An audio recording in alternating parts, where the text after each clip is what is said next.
به یاد ذوالجلال بی‌بهایم بیارم این سخنها بر زبانم. سلام همدیاران گرامی، زبان آموزان ارجمند. درس ششم است از سلسله درس‌های عربی برای نوآموزان.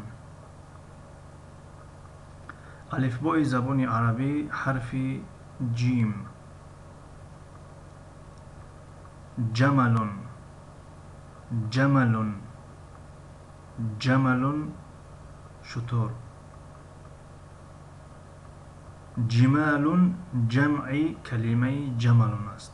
جمال، جمال، جمال شترها. جنود سربازها می شود. در اینجا کلمه جمع است. کلمه تنهاش شکل تنها جندی، جندی، جندی سرباز. خب جمل جمعش جمال، جندی جمعش جنود. این بود درس ششم. تا درس نوبتی خدا نگهداری یکایک شما بود.